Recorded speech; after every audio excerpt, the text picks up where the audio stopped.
Shalom, IRM Lloydminster family.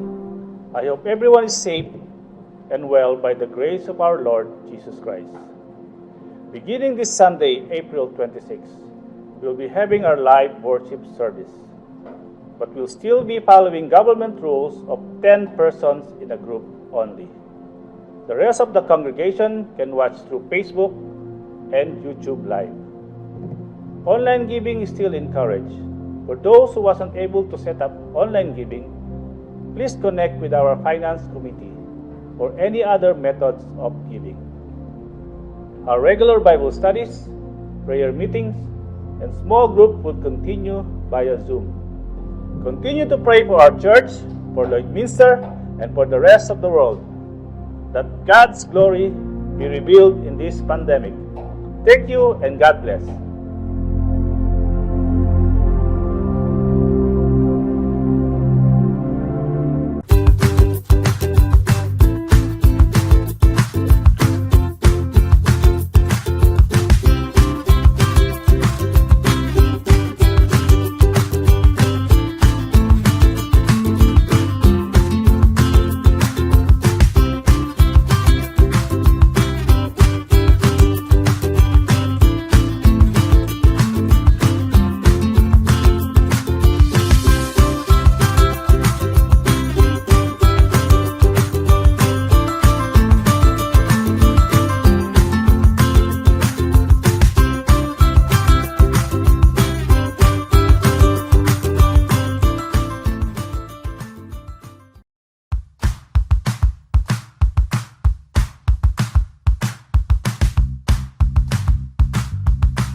Hello, good morning sa inyo lahat mga kapatid.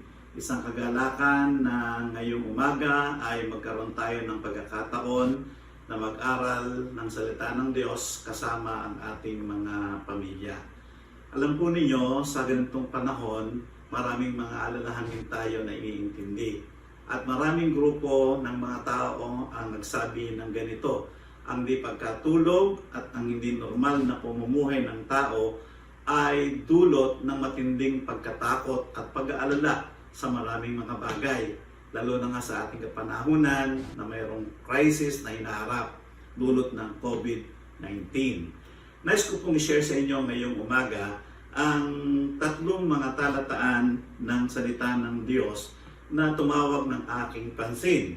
Ito po ay pinamagatan natin na remembering the good things God has done to us. Yun po yung gusto nating tignan. Sa pagsisimula natin, alalahanin natin yung maraming mga mabubuting bagay na ginawa ng Panginoon sa atin.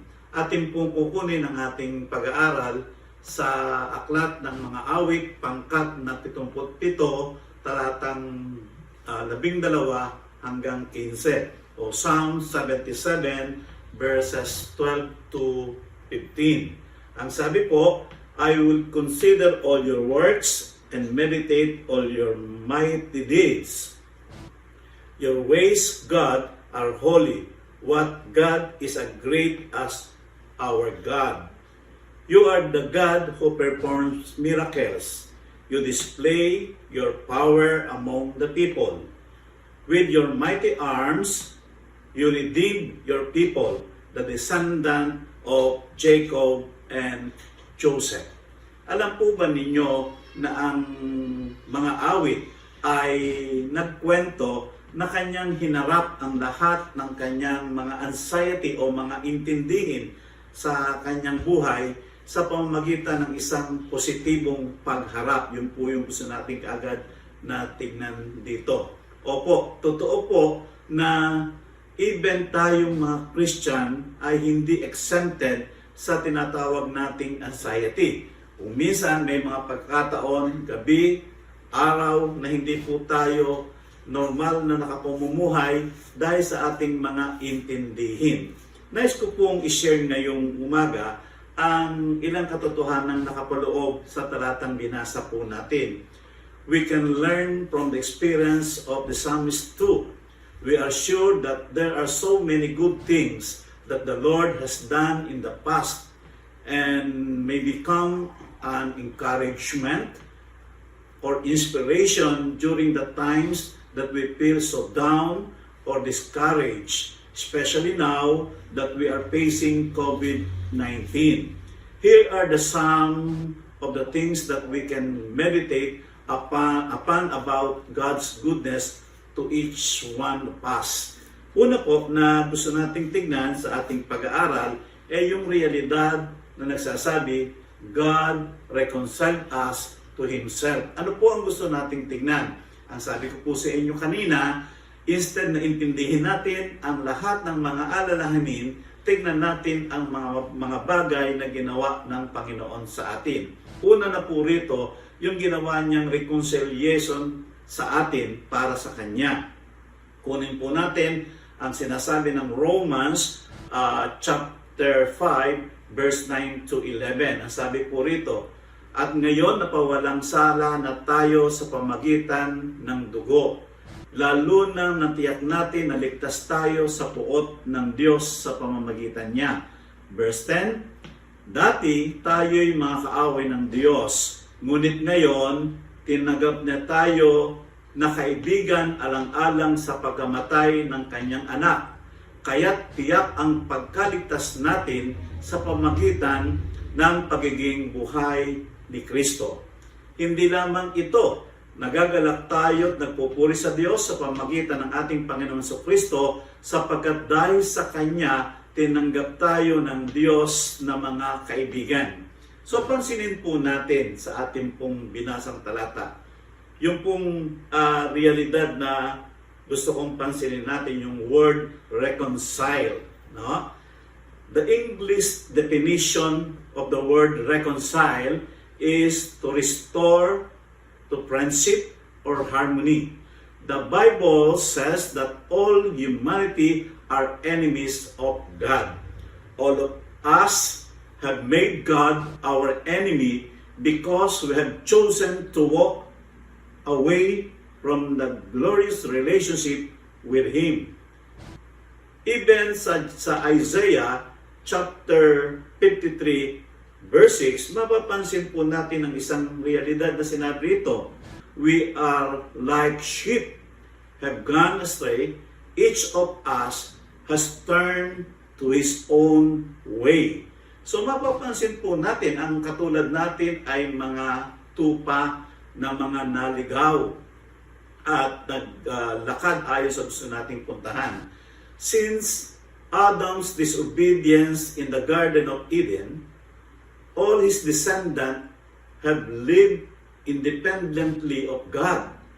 Since that day, man's friendship and harmonious relationship with God was lost. Nawala po ang magandang relasyon ng tao sa Diyos. Ang isa pong napaka-clear na senaryo o example na ipinakita ng Panginoong Hesus ay may kinalaman sa prodigal son.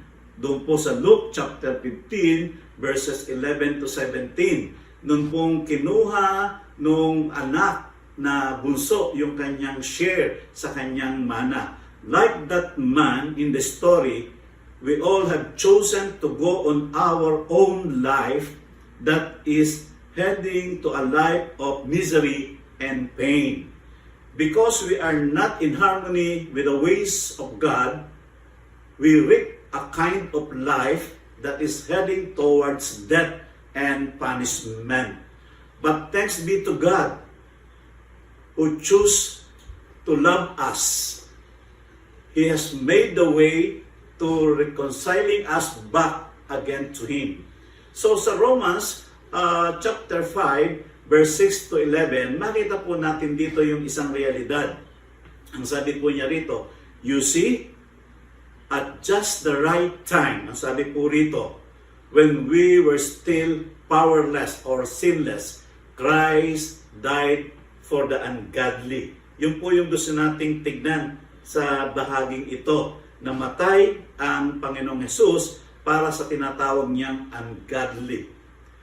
But God demonstrated His own love for us in this way. Alin po yun? Ibinigay niya ang kanyang anak para sa atin, para tayo ay muling bumalik sa Panginoon. Ang sabi po ay ito, this reconciliation has brought us back to the status of being God's friend. Isa po ito sa naging resulta ng ginawa ng Panginoon. Binalik po ang ating status sa pagiging kaibigan ng Diyos. Hindi lamang po basta kaibigan, ang sabi rito, ang sumunod ay, we are no more enemies of God. Hindi na po tayo mga kaaway ng Diyos. Pangalawa, we are now in harmony with God. So dito po sa dalawang bagay nito, sabi, we are no more enemies of God, and then we are now in harmony with God. Makikita natin, and because of the relationship, we are again benefiting a lot of favor that God is extending to everyone of His beloved. So makikita po natin na yung reconciliation na ginawa ng Diyos sa atin ay nagpakita na tayo muling tinuring ng Diyos na kanyang mga kaibigan. Mapapansin po ninyo, meron tayong mga inaawit. Isa po sa mga madalas nating awitin ay yung message na ganito, who am I that you are mindful of me, that you hear me when I call? Is it true that you are thinking of me, how you love me? It's amazing. I am a friend of God. I am a friend of God. Inulit-ulit po yun. So makita po natin dito, God Almighty, Lord of glory, you have called me friend. It was an amazing that while we were yet sinners, God Himself made a way for us to reconcile back to Him. Ano po ang madadama natin kung ang isang kilalang tao o VIP tao ay ipakilala tayo sa kanyang mga kaibigan? Pag halimbawa, isang pagkakataon sa buhay ko, yung pong isang kaibigan at isang member, ang pangalan po niya ay Congressman Fred Arquisa. One time, sinama po niya ako sa kanyang opisina and then inintroduce po niya ako sa kanyang kapwa mga congressman at sabi niya, this is my friend, Pastor Willie. Ang aking pakiramdam ay naging napakainam. Bakit? Ako po ay kinilalang kaibigan ng isang congressman. Naalala ko rin one time nang meron pong isang gatherings, ang mayor po ng San Jose, si Arthur Robes, pinakilala po niya ako sa kanyang mga VIP kaibigan at ang sabi niya, itong kaibigan ko si Pastor Willie. Isang napakalaking pribilehiyo na ako ay ipakilala bilang kaibigan. Pero dito po, pinakikita sa atin na we are friend of God. reconciled sa ating mga kasalanan.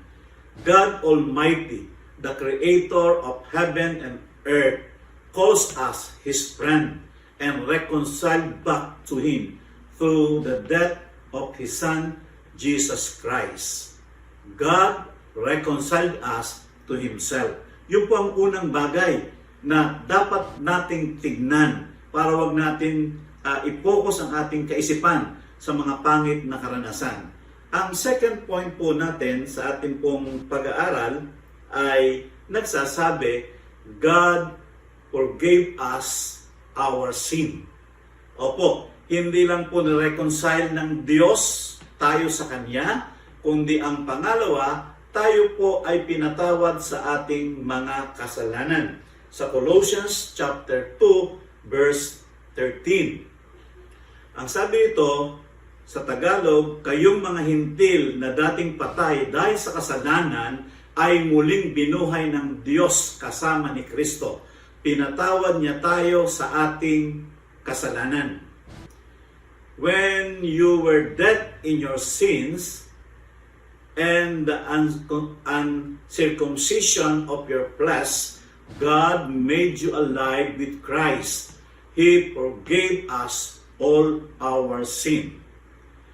Before we were restored to a friendship relationship with God, the Bible speaks about our deadness to sin. For one thing, being dead in sin connotes the idea that we are spiritually dead. Spiritual death means that we do not have any spiritual relationship to God in terms of a father and a son relationship. This death happened when Adam fell into sin. Nangyari po ito nung magkasala si Adan, pumasok ang kasalanan. So pansinin po natin, sabi po rito, the Bible tells that when Adam sinned, all his posterity inherited his sin. Therefore, all authority died as the result of sin. Ano po ang gusto nating tingnan dito? Nung si Adan ay nagkasala, yung pong tinatawag na future generation ay nagmana ng kanyang kasalanan. So, kung ang Romans chapter 5, verse 12 ang pag-uusapan, ang sabi po rito, therefore, just as sin entered to the world through one man, and death through sin, and in this way, death comes to all men because all have sinned. So dahil sa pagpasok ng kasalanan, lahat ng tao ay nagkasala. Now, kung ito po ang titignan natin, ipaunawa po sa atin ang isang realidad. Alin po ito? Sorry po, tingnan lang natin sandali ito. Ito po, sabi rito, however, the good news tells us that even though we were dead to sin, God made us alive through the death of His Son, Jesus Christ. So, kung ang Romans chapter 5, verse 12 ang pag-uusapan, ang sabi po rito, therefore, just as sin entered to the world through one man, and death through sin, and in this way, death comes to all men because all have sinned. So dahil sa pagpasok ng kasalanan, lahat ng tao ay nagkasala. Now, kung ito po ang titignan natin, ipaunawa po sa atin ang isang realidad. Alin po ito? Sorry po, tingnan lang natin sandali ito. Ito po, sabi rito, however, the good news tells us that even though we were dead to sin, God made us alive through the death of His Son, Jesus Christ. Ano ho ang binibigyan din dito? Ang mabuting balita ay dahil sa kamatayan ng ating Panginoong Jesucristo, tayo po ay nagkaroon ng kapatawaran sa ating kasalanan at tayo muling nagkaroon ng buhay. Now, dito po makikita natin ang ilang katotohanan. Sabi dito, we only had become children of God when we made a confession of faith in the Son of God, who is Jesus Christ, the Savior. Okay, so gusto nating tignan sa bahaging ito ng ating pag-uusap na ipinapaunawa sa atin yung realidad na kung ipapahayag natin si Kristo sa puso natin bilang Panginoon sa pamamagitan ng pananampalataya at ginawa natin siyang tagapagligtas, meron tayong buhay na walang hanggan. Kaya nga po maliwanag na sinabi ang John chapter 1 verse 12 to 13, ang sabi rito, basahin po natin ang sabi rito, yet to all who receive Him, to those who believe in His name, He gave the right to become children of God. Children born not of natural descent, nor a human decision or husband will, but born of God. So, tingnan po natin yung realidad na ito na atin pong pinag-uusapan. Sa Colossians chapter 2 verse 13, ganito pong sinabi, God made you alive with Christ. He forgave us all our sins. Tingnan po natin, ano-ano po itong mga kasalanang binabanggit dito na pinatawad sa atin? It says, all our sin. This truth is amazing. God's word declares that whatever sin or sins we have done intentionally, unintentionally, we're already forgiven because of the blood of Jesus. Now, another good thing about God's forgiveness is stated in Psalm 103 verse 12. As far as the east from the west, so far He has removed our transgression from us. In other words, when God forgives, He also forgets. Isang napakagandang bagay. Yung gagawin nating kasalanan, nagawa nating kasalanan, binayaran at pinatawad na ng Panginoon. At ang sabi, anumang kasalanan na ginawa natin, pag pinatawad tayo ng Panginoon, ito ay kanyang kinalilimutan. God doesn't remember anymore any sins that we have done against Him when we confess them to the Lord. And here is another amazing truth about God's forgiveness. Sa 1 John chapter 1 verse 9, sinabi po rito, if we confess our sins, God is faithful to forgive and to clean or purify us from all unrighteousness. If we will confess seriously our sin, whatever sins they are, God's promise that He will forgive us, plus He will also purify us. So, on the basis of Christ's finished work at the cross of Calvary, we have received the forgiveness of our sin. And with the same power of the blood of Jesus, we are always being cleansed of our sin that we made. Okay. All our past sin, the sin that we might ever be committed along our Christian journey, are already washed and cleansed by the precious blood of Jesus that was shed on the cross more than 2,000 years ago. So pansinin po natin, pagkatapos nating tignan, yung tayo ay na-reconcile ng Diyos. Pangalawa, tayo pinatawad ng Diyos. Ang pangatlo na nais nating pag-usapan ay may kinalaman sa sinasabing ito. God secured our eternal salvation. secured our eternal salvation.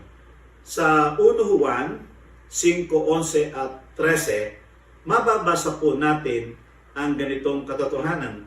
Ito ang patotoo, ipinagkaloob sa atin ng Diyos ang buhay na walang hanggan. Ito'y makakamtan natin sa pamagitan ng kanyang anak. Ang pinananahanan ng anak ng Diyos ay may buhay na walang hanggan. Ngunit wala nito ang hindi pinananahanan ng anak ng Diyos. Isinusulat ko ito sa inyo upang malaman ninyo na kayong nanalig sa anak ng Diyos ay may buhay na walang hanggan. Pansinin po ninyo. And this is the testimony. God has given us eternal life. And this life is in His Son. Whoever has the Son has the life. Whoever does not have the Son of God does not have life. I write these things to you who believe in the name of the Son of God, so that you may know that you have eternal life. Isinulat ko ito sa inyo upang malaman ninyo na kayo ay may buhay na walang hanggan. This passage tells of our eternal salvation. It is an eternal life after temporal life. Yung buhay na iiwanan natin ay merong susunod na buhay na pang walang hanggan. Hindi ko po alam kung naitanong niyo na sa inyong sarili, bakit kayo o bakit ako ipinanganak? Kung wala ako sa mundong ito, ano kaya? So pansinin natin, kung hindi mo naranasan ang ikaw ay panganak, na nagsasabi na ang iyong buhay ay unique as you are, ikaw ay kakaiba, meron kang sariling story ng iyong buhay. So kung di ka nag-exist sa planet na ito, marahil, anong implikasyon nito? Simple lamang. The truth is, you will not experience the eternal life in heaven. You won't be having the privilege to have the life which is endless. So kung hindi natin naranasan na tayo pinanganak, hindi natin mararanasan yung buhay na walang hanggan. Yung tinatawag na endless life na pwedeng ibigay ng Panginoon. You won't be having a life enjoying the blessed experience in the presence of God and in the fellowship of millions and billions and trillions who also have the privilege in the heavenly bliss. That is the fact that you have been born again. Yung ma-experience natin yung binabanggit ko sa inyo ngayon. You have been born twice. You have been born both physical and spiritual. For example, ako pinanganak December 7, 1958. And then May 15, 1975, tinanggap ko ang Panginoong Jesus bilang Panginoon at sariling tagapagligtas. So, born twice, physically and spiritually. Here's another thing that we should be thankful of God. Ano po itong bagay na ito na dapat tayo ay maging mapagpasalamat sa Diyos? Una, not only that He gave us eternal life, but also God made that eternal life so secured for us. Napakaganda pong tingnan nun. Tiniyak po niya na meron tayo ng buhay na walang hanggan. Second, na gusto nating tingnan, this eternal life cannot be stolen or taken away. It cannot be replaced and it cannot be revoked. And then, God assured all those who have made Jesus as their Lord and Savior about the certainty. So tingnan po natin, yung pong ating naging relasyon sa Panginoon nang tayo po ay patawarin sa ating kasalanan, i-reconcile tayo sa Panginoon, tiniyak po niya yung eternal salvation na kailangan natin bilang kanyang mga anak. Tingnan natin ang isang katotohanan. Ang sabi po ng Romans chapter 8, verses 31 hanggang 39. Ilang bagay po yung gusto mong pansinin dito. Ang sabi po niya ito, "What then shall we say in response to this? If God is for us, who can be against us?" Tingnan po niyo, kung ang Diyos ay nasa atin, sino ang pwedeng lumaban sa atin? Pangalawa, sabi dito, who will bring any charge against those whom God has chosen? Sino pwedeng magbigay ng paratang sa atin? Sa Kanya na pumili sa atin. At ang pangatlo, who shall separate us from the love of Christ? Napakagandang bagay na dapat nating pansinin. Alin po ito? If God is for us, who can be against us? If God is for us, walang magagawa ang ating mga pag-aalala. Sapagkat sabi dito, who shall separate us from the love of Christ? Wala pong pwedeng maghiwalay sa atin sa pag-ibig sa Panginoon. Balikan natin. Sabi natin, God reconciled us to Himself. Pangalawa, ang sabi natin, God gave us our sin. At pangatlo, sabi natin, God secured our eternal salvation. Now, ang ating last point sa ating pag-aaral ay nagsasabi, God promised to meet all our needs. Ang pang-apat na puntos ng ating pag-uusap ay may kinalaman sa maraming alalahanin ng mga tao. At that sa ating pong pinag-uusapan, ang sabi, tingnan natin yung magagandang bagay na ginawa ng Diyos. Sa ating pag-uusap, sa pang-apat na puntos, God promised to meet all our needs. Sa Philippians chapter 4 verse 19, ang sabi, "And my God will meet all your needs according to the riches of His glory in Christ Jesus." Tingnan po yung sabi ni Paula sa mga Kristiyano sa Pilipos. Simple lamang, yung Diyos ko ang magpupuno ng lahat ng aking pangangailangan ayon sa kanyang kayamanan at kalawalhatian kay Kristo Jesus. Ikalawa, sa Hebrews chapter 13, verse 5. Keep your lives free from the love of money and be content with what you have, because God said. Ang pangalawang batayan ng ating puntos pang-apat ay nagpapaalala, keep your lives free from the love of money. Masama bang umibig sa pera? Hindi. Pero yung alipinin tayo ng problema ng pera ay masama. At ang sabi, maging kontento tayo with what we have. Bakit? Kasi sabi niya sa atin.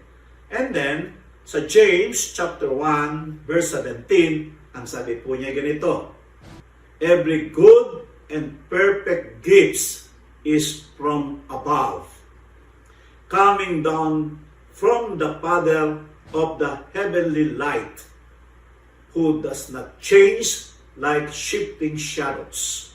Now, tingnan po natin, pagbulay-bulayan po natin itong tatlong passage na ito na sinabi sa atin. Una, sa ilalim ng God's promise to meet all our needs, una, God made a promise that He surely will provide. Ito po yung unang bagay.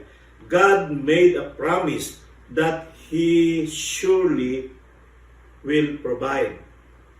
Tingnan po natin, we have. Bakit? Kasi sabi niya sa atin.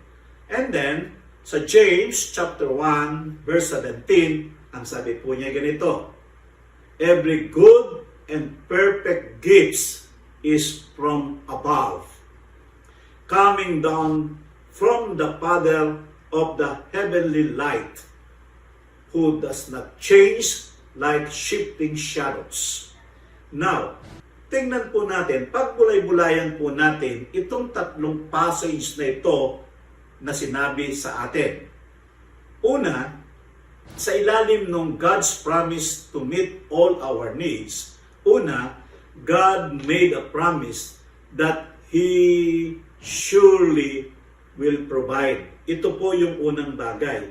God made a promise that He surely will provide. Tingnan po natin, nangako ang Diyos. Pangako ng Diyos, sabi niya, He surely will provide. The implication of that one who promised, okay, is the God who created the whole earth and everything in it. Ang implikasyon ng pagkakasabi ng pangako na titiyakin niya na ibibigay niya ang ating mga pangailangan ay nagsasabi sa iyong lumikha ng lahat ng bagay sa mundong ito. And when God promised, He surely will act on it. Kapag sinabi niya at pinangako niya, gagawin niya ito. The Word of God says, God is not a man that He should lie, nor a son of man that He should change His mind. Does He speak and then not act? Does He promise and not fulfill? Ito po yung gusto nating tingnan. Kapag ang Diyos ba ay nagsalita, hindi niya gagawin. Kapag siya nangako, tutuparin po niya ang ganyang pangako. Our God is trustworthy and always is reliable when He makes His promise. Sa Numbers chapter 23, verse 19, ang sabi po niya rito, I will provide. And when God says, I will provide, He really meant it, and it will come to pass no matter what. Ito ay mangyayari anuman ang daanan. Now, when we need wisdom, He will give you wisdom. Pag kailangan natin ng karunungan, bibigyan tayo ng karunungan ng Panginoon. When you need strength, He surely will provide for it. Kailangan ko lakas, bibigay ng Panginoon ito. When you need healing, He will heal you. Opo, kapag tayo ay may pangangailangan ng kagalingan, kaya po niya tayong pagalingin. When you need certain amount of money for a specific reason, He definitely will provide for it. At iba pang mga bagay. Alam po ninyo nang ako ay maging Kristiyano hanggang sa umabot po ako sa aking senior age. Hindi lamang po dual citizen na, kundi 3 pa. Wala po akong na-record na particular na pangyayari sa buhay ko na hindi ako pinakinggan ng Diyos at tinugon sa aking mga pangailangan. May mga pinagdaanan akong bagay na napakahihirap. Nasaktan ng kalooban, pinabayaan, pero in His time, pinatunayan ng Diyos, tinupad niya ang kanyang pangako. Maging sa time of crisis na ating pinagdaraanan, I only trust God kasi siya lang may kakayahan na mag-provide ng lahat ng pangailangan. At kung pwede ko pang idagdag, natutuhan ko ang pagkakaiba ng pag-unawa sa pangailangan at sa gusto ko. Ito ang dahilan kung bakit di natin makita ng Diyos ay tumugon sa atin. Yung gusto natin, pinapalagay natin na yun ang kailangan natin. Second, na kanyang sinabi, is promise covers everything that we really need. Ang pangalawang katotohanan na nakapaloob sa pang-apat na puntos natin, ang kanyang pangako ay nagko-cover ng lahat ng bagay. In Philippians, it says, all your needs. Lahat ng iyong pangangailangan.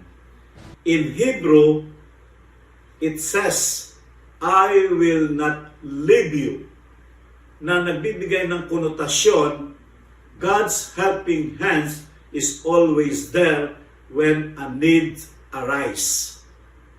And in James, it says, every gift is from the Father of the heavenly lights, which indicate a fact that our God delights to give His children.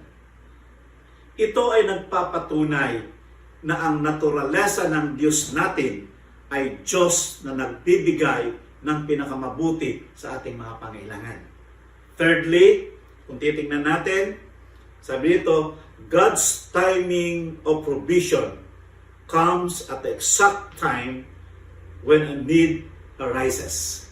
So makikita po natin ang pangatlong puntos po natin na ang pangako ng Diyos na tayo diringgin, yung kanyang timing sa provision niya dumarating eksakto kung kailangan na natin. He always has a timetable for everything, even when bestowing provision for our needs. I think the idea of Lord's Prayer emphasizes the fact about the truth or this truth.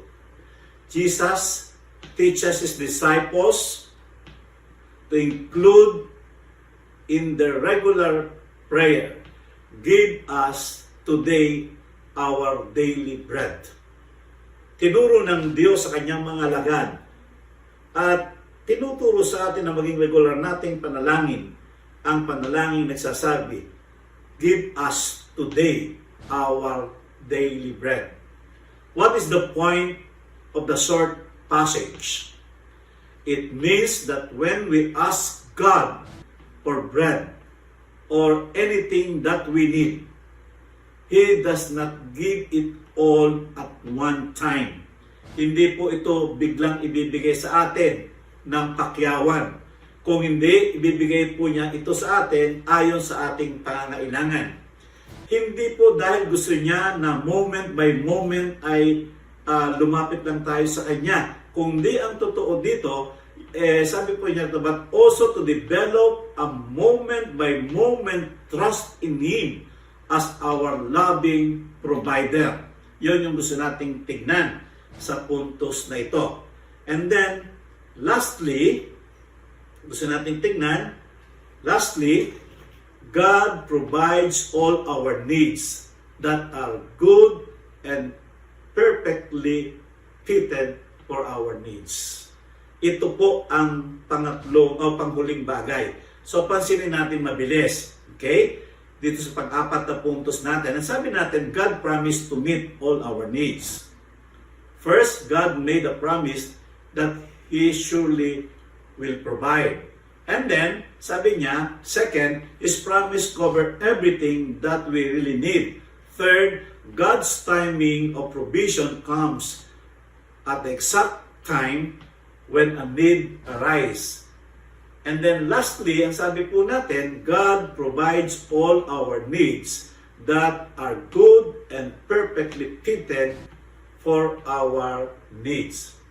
In other words, God is only concerned to give us those good things that we really need, not those things that seems to be our wants, but actually our need sa buhay natin ito. Legitimate needs.